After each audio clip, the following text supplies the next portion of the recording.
আসসালামু আলাইকুম। শেফানা চ্যানেল পক্ষ থেকে স্বাগতম। আমরা প্রতিদিনই বিভিন্ন স্বাস্থ্য টপিক নিয়ে আলোচনা করি। যারা আমাদের পেজকে ফলো করতেছেন, দেখতেছেন, আপনারা চাইলে আমাদের পিছনের সমস্ত ভিডিওগুলো দেখে আসতে পারেন। আজকে আমরা আলোচনা করব ব্যথা নিয়ে। আসলে মানব শরীরে কি ধরনের ব্যথা হয়, ব্যথাগুলো আসলে কেন হয়, এগুলা ব্যথা থেকে রেহাই পাওয়ার বা রক্ষা পাওয়ার উপায়গুলা কি, এগুলো নিয়ে আজকে আমরা মোটামুটি একটা আলোচনা করতে চাচ্ছি। আসলে ব্যথা আসলে কি? ব্যথা আসলে হলো টিস্যুর ড্যামেজ হওয়া। আপনি এক জায়গায় একটা ব্যথা পেলেন, এই জায়গায় রক্ত চলাচল বন্ধ হয়ে যাওয়া, তখনই আসলে মূলত ব্যথাটা হয়, টিস্যুর ড্যামেজ হয়। এই ব্যথাগুলা এখান থেকে শুরু হয়। আর ব্যথা এমন একটা সিমটম, ব্যথা মানে আপনার বড় ধরনের অসুখের প্রাথমিক একটা লক্ষণ। মানে ব্যথা এই কারণেই অবহেলা করতে নেই।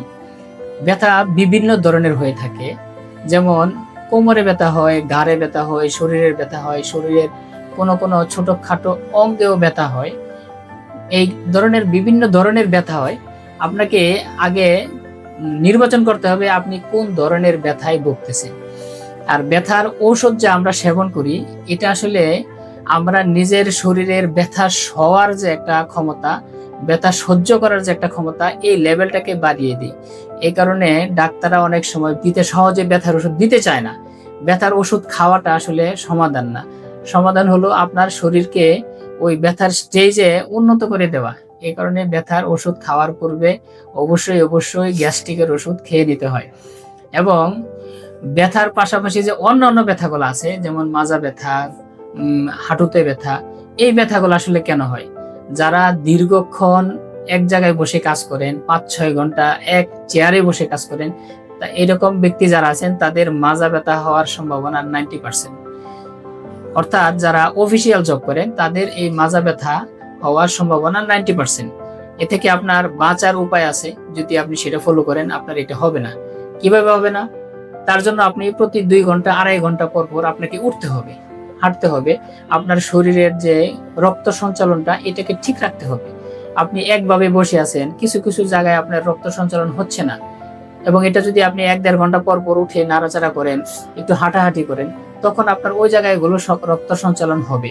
তখন আপনার এই ব্যথাগুলো হবে না। এবং দেখা যায় আমরা কিছু কিছু কর্পোরেট লাইফ আছে বা গার্মেন্টস সেক্টরে যারা জব করে, তারা দীর্ঘক্ষণ ৭ ঘন্টা, ৮ ঘন্টা, ৫ ঘন্টার অধিক সময় যদি বসে কেউ এক নাগারে এক জায়গায় বসে কাজ করে, তাদেরই এই ব্যথাগুলা আক্রান্ত করে। তাছাড়া আরো কিছু ব্যথা আছে, অনেকের ঘাড় ব্যথা হয়, দাঁত ব্যথা হয়, মাথা ব্যথা হয়। এগুলো এক এক ধরনের ব্যথার জন্য এক এক রকমের ট্রিটমেন্ট। কিছু কিছু ব্যথার জন্য আমরা ঘরোয়া উপায়ে বা প্রাথমিকভাবে কিছু সমস্যা সমাধান করতে পারি। যেমন আমরা যদি বরফ দেই, অর্থাৎ ঠান্ডা কিছু দিয়ে ধরে রাখি ব্যথাতে, আমরা ব্যথাকে ভুলে যাবো, সোজা কথা, ব্যথা অনুভব হবে না। অথবা গরম সেক দিতে পারি, গরম সেক দিলে অনেক সময় ব্যথা চলে যায় বা ব্যথাকে অনুভব করা যায় না। এরকম আরো ঘরোয়া উপায়ে অনেক ট্রিটমেন্ট আছে যেভাবে আমরা ব্যথা নিরাময় করতে পারি। তার চেয়ে বড় কথা হলো ব্যথা যাতে না হয়, আমাদের সারা শরীরে যেন রক্ত সঞ্চালন ঠিক থাকে, তার জন্য আমাদের ব্যবস্থা নেওয়াটা হলো ব্যথার সবচেয়ে বড় মহৌষধ। তার জন্য আপনাকে কি করতে হবে? আপনাকে নিয়মিত হাঁটতে হবে, ব্যায়াম করতে হবে। আপনি সপ্তাহে অন্তত ৪ দিন ১ ঘন্টা করে যদি ব্যায়াম করেন, তাহলে আপনার শরীরে ব্যথা নামক ব্যাধি বাসা বাঁধতে পারবে না।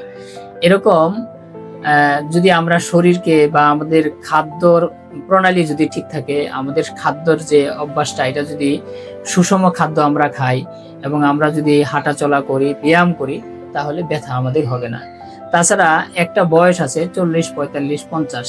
এই বয়সের পরে আমাদের হাড়ের যে শক্ত থাকে বা হাড়ের যে শক্তি থাকে, এটা আসলে কমে যেতে থাকে, দুর্বল হয়ে যেতে থাকে। তখন বিভিন্ন ধরনের ব্যথা হয়, আমরা অনেকে বাত ব্যথা বলি। এগুলো বিভিন্ন ভিটামিনের অভাবে হয়ে থাকে, ভিটামিন বি অভাবে হয়ে থাকে, ভিটামিন বি6 এর অভাবে হয়ে থাকে, ভিটামিন বি12 এর অভাবে হয়ে থাকে। এগুলো আমরা বিভিন্ন খাদ্য থেকে গ্রহণ করতে পারি। যখন খাদ্য থেকে গ্রহণ করায় এটার সংকলন করতে না পারবে, তখন আপনার মেডিসিনের দিকে যেতেই হবে।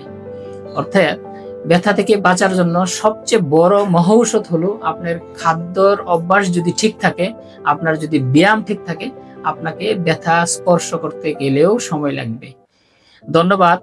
এই ব্যথা সংক্রান্ত আমরা আরো বিস্তারিত আলোচনা করতে চাই। যারা এই ব্যথা সম্পর্কে বা ব্যথা অনুভব করেন বা ব্যথা নিয়ে বিভিন্ন সমস্যায় আছেন, আমাদের পেজটি ফলো করে রাখতে পারেন। আমরা এই ব্যাপারে আরো বিস্তারিত আলোচনা করব ইনশাআল্লাহ। ধন্যবাদ।